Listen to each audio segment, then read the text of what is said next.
विद्यार्थिनी मित्र आणि मैत्रिणींनो, दुसऱ्या प्रकरणामध्ये आपण घटत्या सीमांत उपयुक्ततेचा सिद्धांत, त्या सिद्धांताची व्याख्या, तक्त्याच्या सहाय्याने स्पष्टीकरण, आकृतीच्या सहाय्याने स्पष्टीकरण या बाबी आपण पाहिल्या। त्याचबरोबर डॉक्टर अल्फ्रेड मार्शल यांनी घटत्या सीमांत उपयुक्ततेचा सिद्धांत खरा ठरण्यासाठी जी गृहीत परिस्थिती घेतलेली आहे ती गृहीत परिस्थिती सुद्धा आपण पाहिली। त्यामध्ये उपभोक्ता हा विवेकशील असला पाहिजे, उपयुक्ततेचे संख्यात्मक मापन करता येते किंवा वस्तू एकजिन्सी आहेत, उपभोगामध्ये सातत्य असायला हवे, वस्तूचा आकार किंवा आकारमान योग्य असायला पाहिजे, उपभोक्त्याची मानसिक स्थिती, उत्पन्न या बाबी स्थिर असायला पाहिजेत। शिवाय उपभोक्ता जी वस्तू घेतो आहे ती प्रत्येक वस्तू विभाज्य आहे, म्हणजेच विभाज्यता, आणि उपभोक्ता एका वेळेला एकच गरज पूर्ण करतो किंवा एका वेळेला एकाच वस्तूचा वापर करतो, एकाच वस्तूचा उपभोग घेतो, यासारखी गृहीत परिस्थिती आहे किंवा या परिस्थितीमध्येच हा सिद्धांत खरा ठरतो। यापैकी काही जरी बदल झाला तर हा सिद्धांत चुकीचा ठरू शकतो। म्हणजे या परिस्थितीमध्ये अशी सिच्युएशन असेल, अशी परिस्थिती असेल तरच हा सिद्धांत खरा ठरणार आहे। डॉक्टर अल्फ्रेड मार्शल यांनी घेतलेली ही गृहीतके आपण पाहिल्यानंतर आज आपण घटत्या सीमांत उपयुक्तता सिद्धांताचे अपवाद पाहणार आहोत। आता अपवाद म्हणजे काय? तर ज्या गोष्टीबाबत हा नियम लागू पडत नाही त्या गोष्टींना आपण अपवाद असे म्हणतो। ज्या गोष्टींना, ज्या बाबींना, ज्या व्यक्तींना हा सिद्धांत लागू पडत नाही त्यांना आपण अपवाद असे म्हणतो। अपवाद पाहण्या अगोदर एक गोष्ट आपल्याला पाहणं गरजेचं आहे की घटत्या सीमांत उपयुक्ततेचा सिद्धांत जो आहे तो सिद्धांत जर गृहीत परिस्थिती असेल तर त्या गृहीत परिस्थितीमध्ये हा सिद्धांत सत्य आहे, खरा ठरतो। म्हणजे जर डॉक्टर मार्शल यांनी घेतलेली गृहीतके आपण विचारात घेतली तर खऱ्या अर्थाने या सिद्धांताला एकही अपवाद नाही। पण टीकाकार जे आहेत, ज्यांनी हे अपवाद सांगितलेले आहेत, त्या टीकाकारांनी किंवा ज्यांनी कोणी अपवाद सांगितले त्यांनी डॉक्टर अल्फ्रेड मार्शल यांच्या गृहीत परिस्थितीकडे दुर्लक्ष केलेले आहे। ती गृहीत परिस्थिती विचारात न घेता अपवाद सांगितलेले आहेत आणि त्यामुळे गृहीत परिस्थितीचा विचार करता या सिद्धांताला खऱ्या अर्थाने एकही अपवाद नाही। वाक्य परत एकदा लक्षात घ्या। गृहीत परिस्थिती जर विचारात घेतली तर घटत्या सीमांत उपयुक्तता सिद्धांताला खऱ्या अर्थाने एकही अपवाद नाही। म्हणजेच काय? तर हा सिद्धांत अर्थशास्त्रातील एक सत्य सिद्धांत आहे, खरा सिद्धांत आहे। म्हणजे या सिद्धांताला खऱ्या अर्थाने एकही अपवाद नाही। ज्यांनी कोणी अपवाद सांगितले त्यांनी डॉक्टर अल्फ्रेड मार्शल यांनी सांगितलेल्या गृहीत परिस्थितीकडे दुर्लक्ष केलेले आहे किंवा ती गृहीत परिस्थिती विचारात घेतलेली नाही। गृहीत परिस्थिती विचारात न घेता हा सिद्धांत ज्यांनी विचारात घेतलेला आहे त्यांनी अपवाद सांगितलेले आहेत। गृहीत परिस्थितीचा जर विचार केला तर हा सिद्धांत हा सत्य सिद्धांत आहे, खऱ्या अर्थाने हा सिद्धांत लागू पडणारा आहे। फक्त त्या अटी असल्या पाहिजे, त्या अटी आपण मान्य करायला हव्यात। म्हणून डॉक्टर अल्फ्रेड मार्शल यांची गृहीत परिस्थिती विचारात घेता या सिद्धांताचा जर आपण विचार केला तर या सिद्धांताला खऱ्या अर्थाने एकही अपवाद नाही। जे काही अपवाद सांगितलेले आहेत ते अपवाद निव्वळ भ्रम आहे किंवा त्यांनी सिद्धांताचा विचार केलेला नाही, गृहीतकांचा विचार केला नाही असा त्याचा अर्थ आहे.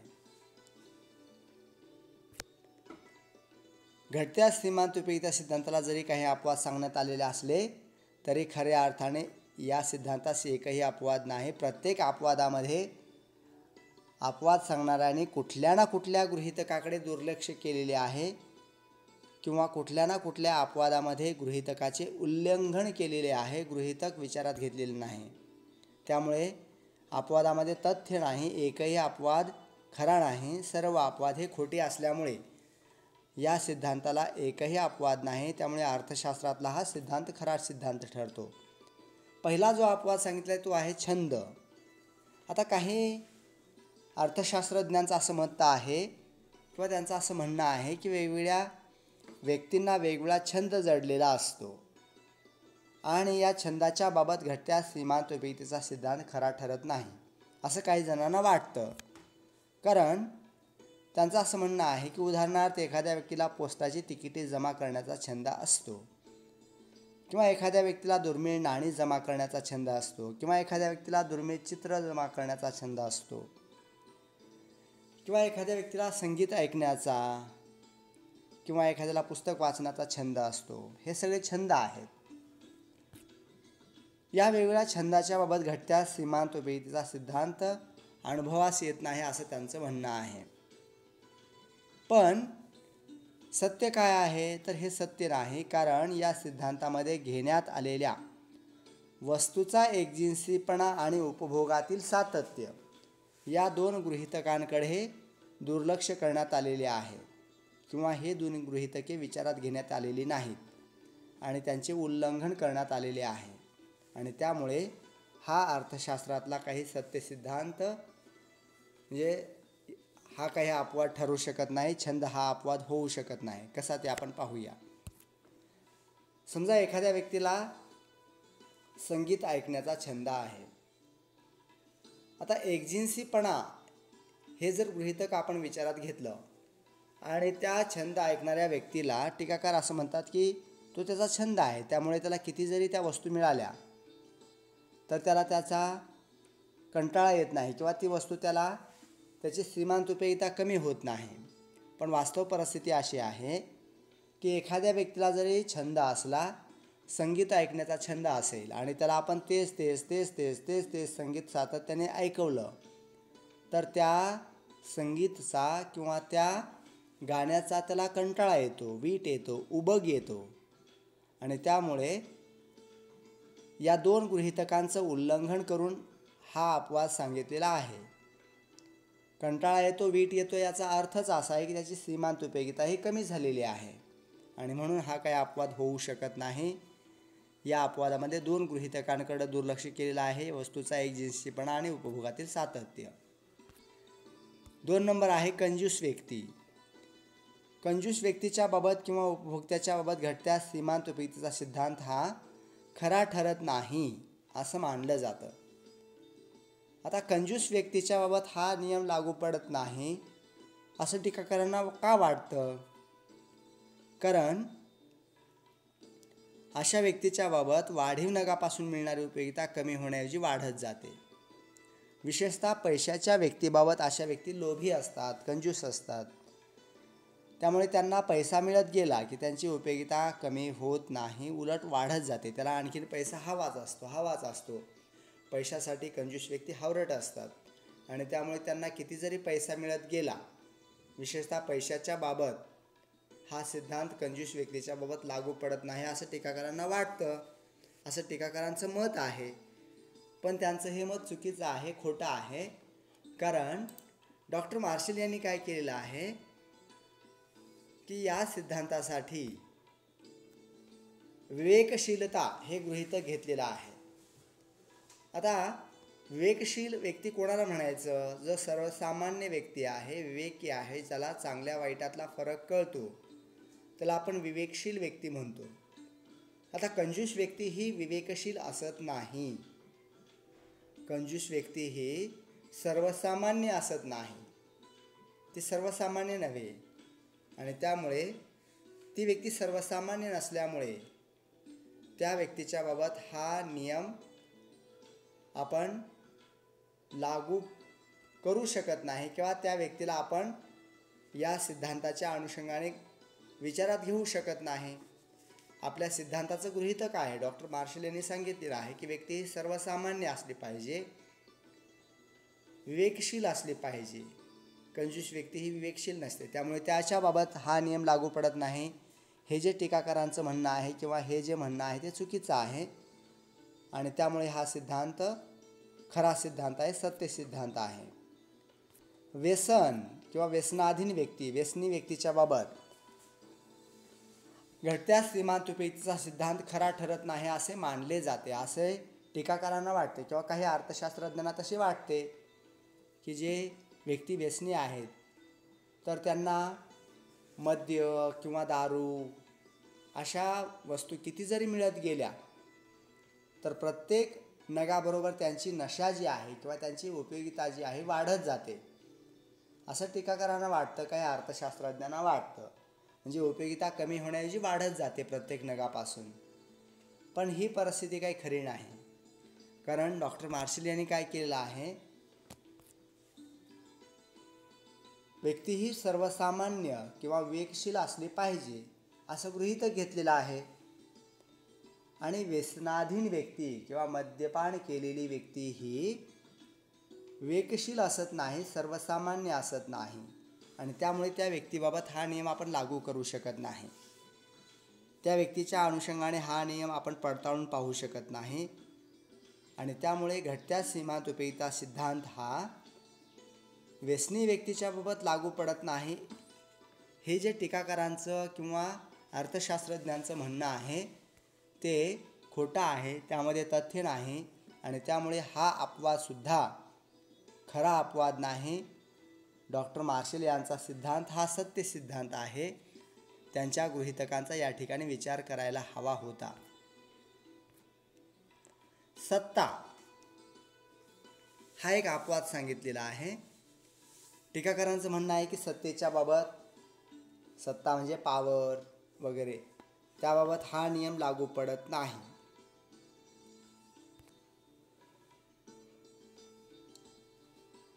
सत्तेच्या बाबत हा नियम खरा ठरत नाही किंवा लागू पडत नाही असे अनेक जणांना वाटते, अनेक अर्थशास्त्रज्ञांना वाटते. कारण व्यक्तीला सत्ता किती जरी मिळत गेली तरी त्याचा सत्तेचा हव्यास, त्याची सत्तेची लालसा कमी होत नाही किंवा ती वाढतच जाते. आणखीन पाहिजे, आणखीन पाहिजे.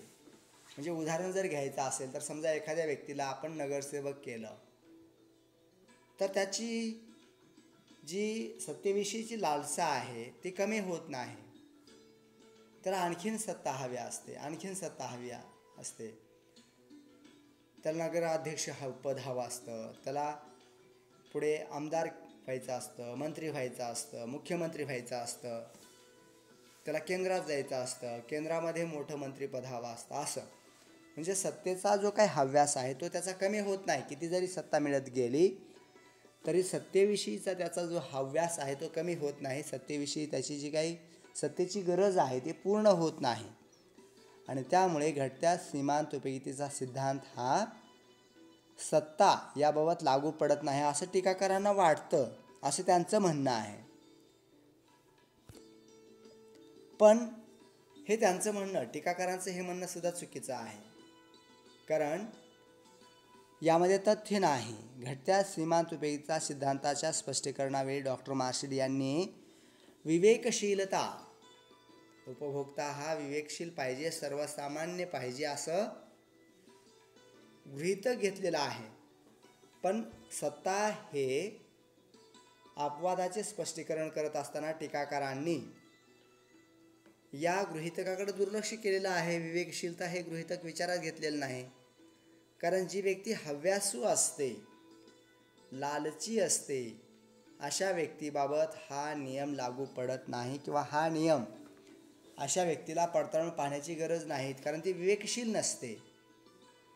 डॉक्टर मार्शल यांनी व्यक्ती ही विवेकशील, सर्वसामान्य असली पाहिजे.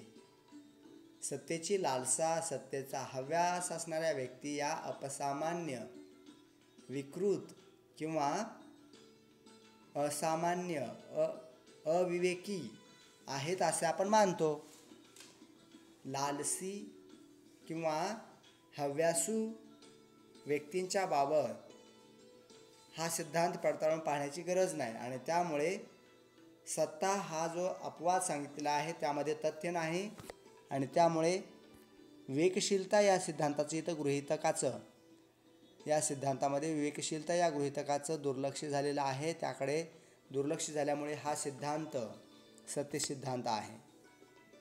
पैशाच्या बाबत हा नियम लागू पडत नाही असं टीकाकारांना वाटतं. आता असं का वाटतं? कारण पैशाची सीमांत उपयोगिता ही कधीही शून्य होत नाही असे त्यांचं म्हणणं आहे.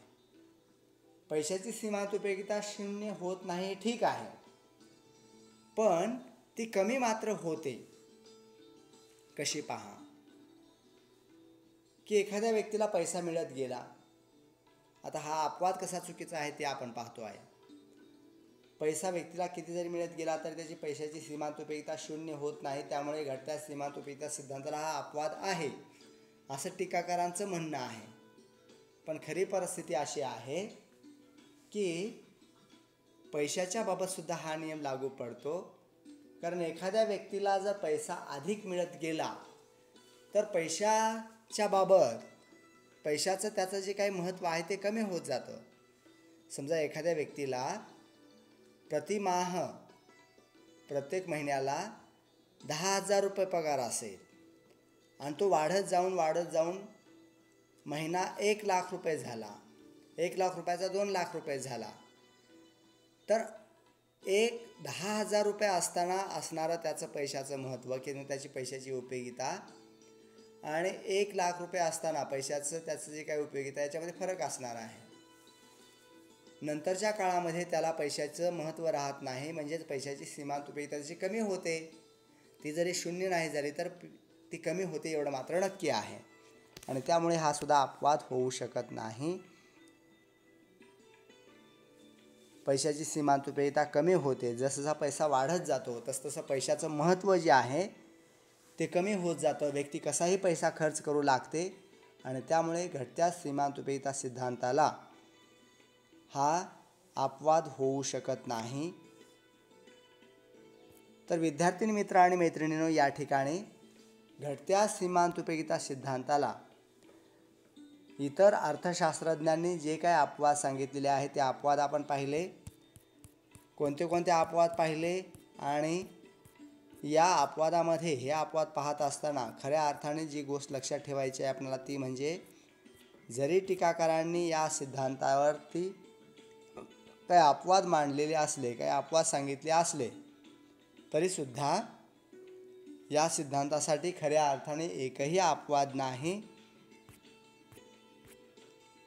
कारण प्रत्येक अपवादामध्ये कुठल्या ना कुठल्या गृहीतकाकडे दुर्लक्ष केलेलं आहे. गृहीतकाकडे दुर्लक्ष करून डॉक्टर मार्शल यांनी जी काय गृहीत परिस्थिती घेतलेली आहे, जी गृहीतकं घेतलेली आहेत त्याकडे दुर्लक्ष करून या अपवादांची मांडणी करण्यात आलेली आहे आणि त्यामुळे हा अर्थशास्त्रातला एक सत्य सिद्धांत आहे.